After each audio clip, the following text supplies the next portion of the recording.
Hello students, this is our new lection and here we are going to talk about has or have, grammar rules.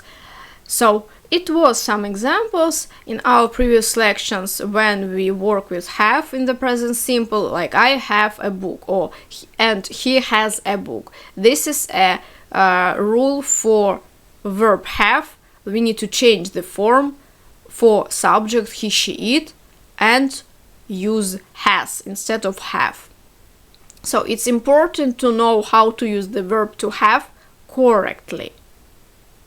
We have some different structures, of course, and right now I want to show you all of them. But what is the difference between have and has?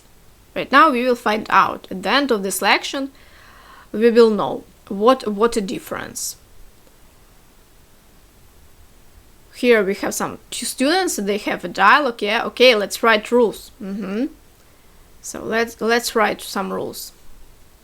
And the first rule about have and has and when to use them. Present tenses, of course. So, present tenses, uses of have and has. Both words have and has are present tenses forms of the verb to have. The past tenses form is had. So, the verb have, the first form, infinitive form, this is have. Have, this is irregular verb. And second form, the past, simple form, had. The third form, past participle, also had. Past participle form of the sentence of the verb, we use in the perfect tenses. Also here we are going to take a look on these structures. So the present progressive tense, present progressive continuous, or continuous tense, we can use having. So this is have plus ing, but you need to take away e and put ing.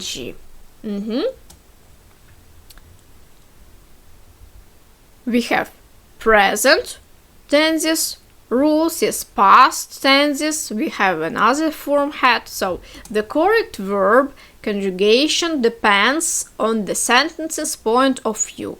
First person, second person and plural, third person, conjugations that use the pronouns I, you, we and they require to use have. So one more time, when we use I, you, we, they in the present simple tense, we use just infinitive form have. This is first person I, second person you, and plural form we, they. The same rule applies when a noun or name replaces the pronoun. So indicating possession, one meaning of to have is to possess or hold something. So it's like to have something, to be the owner of some things. There are several ways to use have and has to indicate that a person or noun is in possession of something. So like to be an owner of some things. Like when you have, I have a book, I am the owner of this book. This is a possession. Some examples. Let's take a look at some examples, Practical examples.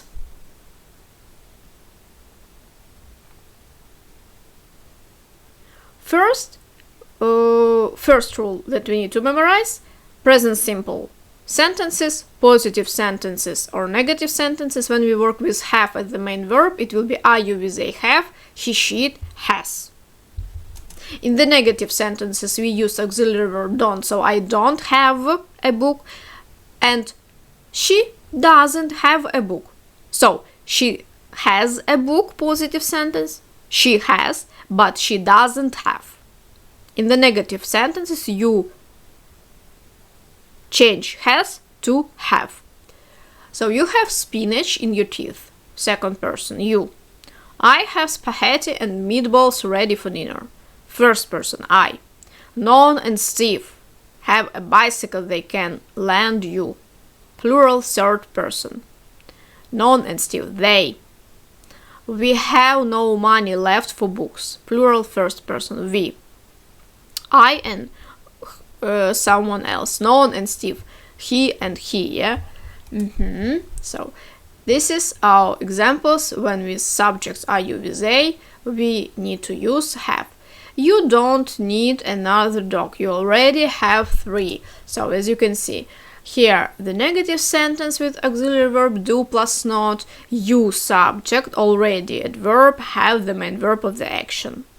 I do not have. The negative sentence with have, I do plus not have time for this. It's like also to be the owner of your time. They have a beautiful house on the lake, plural third person, they. They have. You're looking for 2 numbers that multiply to 6 and after 5. Can you think of any such pair of numbers? Question with the modal verb can. If we use can, it is independent verb, it is modal verb, works in sentences, create negative form and create questions forms by itself.